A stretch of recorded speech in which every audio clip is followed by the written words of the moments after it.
At 11:23 a.m. on September 19, 1944, Private First Class Walter Kowalski was crouched inside his M4 Sherman tank near Arracourt, France. 3 German Panzer IV tanks were closing in from 800 yards. His hands were shaking. The previous loader had been killed 2 days prior when a Panzer round punched through their turret. Walter was a replacement, a mechanic by trade. Before this moment, he had loaded exactly 4 training rounds in his entire life. The gunner beside him was screaming something about traverse speed. The commander above was yelling coordinates, and the driver was reversing toward a hedgerow. Walter's immediate task was to load the 75mm shell into the breech and to do it fast. He grabbed the first shell from the ready rack, 38 pounds of high explosive. His hands were slick with sweat and oil. The proper method, drilled into every loader at Fort Knox, required gripping the shell nose forward, lining up the brass base with the breech, slamming it home and stepping clear. The entire sequence took 4 seconds for an expert, 5 if you were nervous. Walter was left-handed, a critical detail in the cramped confines of a Sherman turret. He had watched other loaders work, always facing the breech head-on. However, when Walter turned to face the breech properly, his left elbow smashed into the gunner's shoulder, causing the gunner to shove him hard. The shell nearly slipped from Walter's grip. The commander was screaming. The Panzers were now at 600 yards. In a moment of pure desperation, Walter did what no training manual suggested. He turned his back to the breech. Reaching behind himself, he felt for the opening with his left hand while his right hand gripped the shell base. His fingers found the rim of the breech. He guided the nose backward into the chamber and shoved hard. The breech mechanism caught and slammed shut. The gunner fired instantly. The recoil drove hot metal and smoke backward, singeing Walter's neck. He didn't care. He was already reaching for the next shell, repeating the backward motion, left hand guiding, right hand ramming in 3 seconds. The gun fired again. Third shell, same backward method, 2.5 seconds. Fourth shell, 2 seconds flat. The commander's voice cut through the noise. 4 impacts, 4 kills. 6 minutes of combat. The German tanks were burning in the field 400 yards away. The crew went silent. Walter stood there, back still turned to the breech, hands black with powder residue. The gunner stared. The commander climbed down and looked at Walter like he'd grown a second head. Nobody loaded a 75mm cannon backward. It violated every protocol. But it worked. In that moment, Walter realized he had just discovered something the instructors at Fort Knox had never considered, a discovery that would change how every Sherman crew in Third Army loaded their guns. The M4 Sherman tank was never designed to fight German Panzers head-to-head. It was designed in 1941 to support infantry, to be reliable, easy to produce, and simple to repair. The US Army built 49,000 of them. They were good tanks, but the problem was the gun.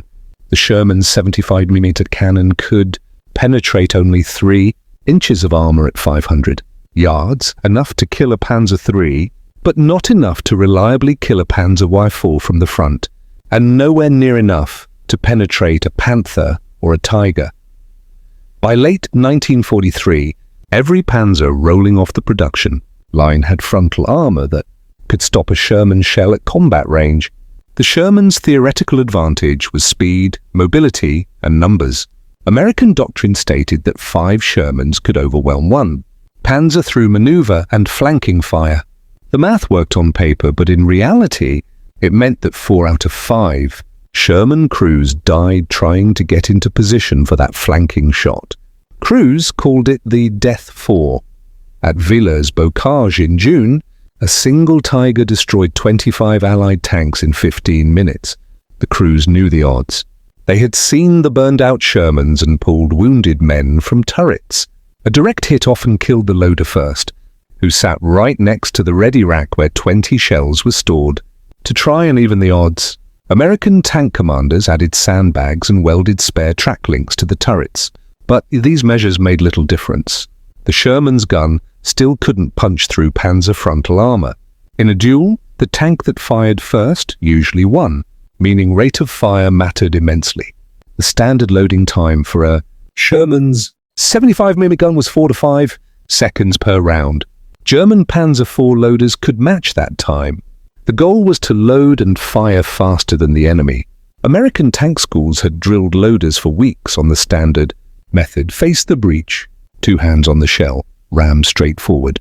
This worked on the stationary practice range at Fort Knox. However, there was a flaw that the school had missed: the left-handed loader. Walter Kowalski was one of an estimated 3,000 left-handed loaders in the Third Army. Nobody tracked this officially. Nobody thought it mattered.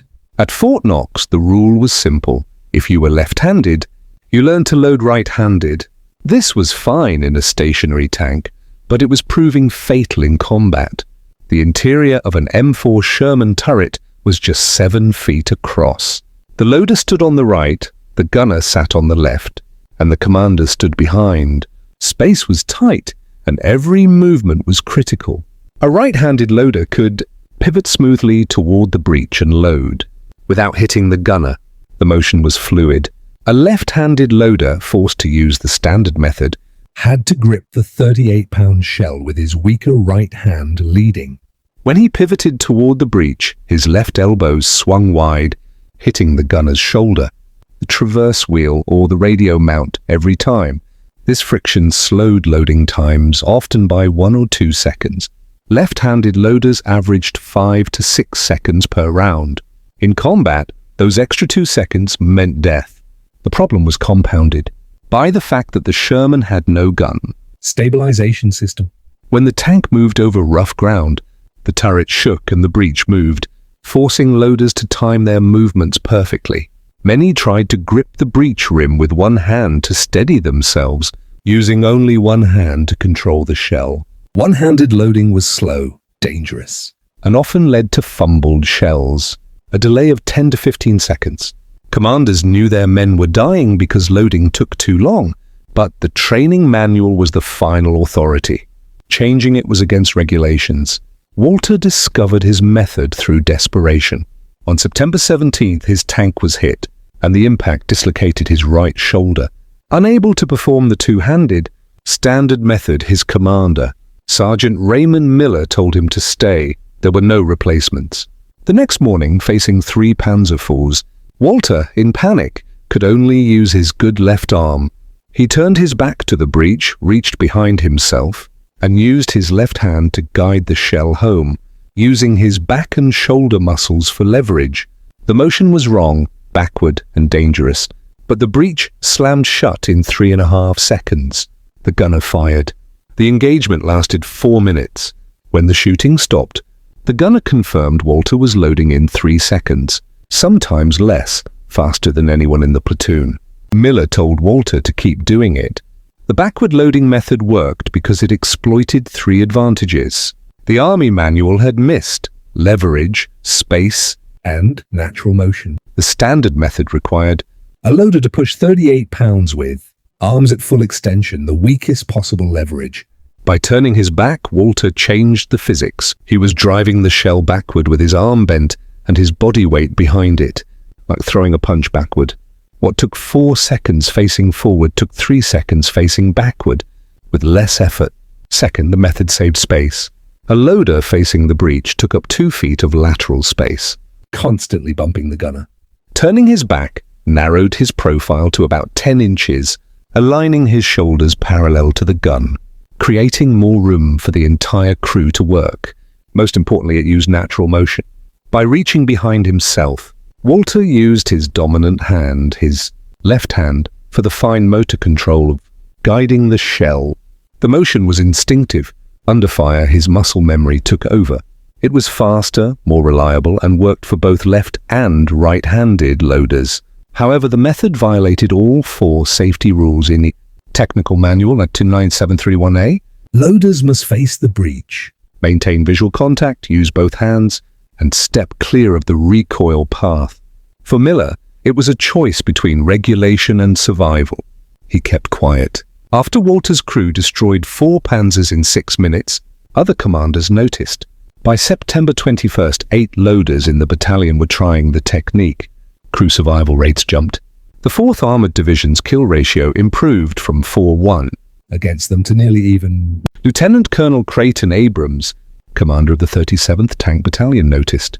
On September 23rd, he saw a loader turn his back, load in under 3 seconds, and immediately halted the exercise after Sergeant Miller explained Walter's technique and the improved survival rates. Abrams made a career-defining decision. He ordered every loader in his battalion to learn the backward method immediately. He didn't care what the manuals said. He cared about results. The technique spread by word of mouth until General George Patton himself visited the 4th Armored Division headquarters on October 7, 1944. He watched Walter demonstrate the method, timing the reload at 2.8 seconds. Patton immediately gave a direct order. Every tank battalion in 3rd Army would adopt this loading method immediately. Any officer who court-martialed a loader for using the technique would answer to Patton personally. Within 2 weeks, the backward loading method was standard practice across the entire Army. Walter Kowalski received no medal or official commendation for inventing the technique. The Army does not award decorations for violating regulations, but he was promoted to corporal. He survived 14 more engagements and loaded every round using the backward method until the war ended. His crew destroyed 23 German tanks. After the war, Walter returned to Detroit and his job as a mechanic. He died in 2004, though his obituary did not mention that he changed how American tanks fought. The technique he invented continued to save lives in the Korean War and was adapted for M48 and M60 tanks in Vietnam. A military historian later estimated that the technique may have contributed to saving 300-500 American tank crew lives in the European theater alone. The Army never officially changed the manual, but every experienced tanker knew the truth. The manual was theory. The backward method was survival.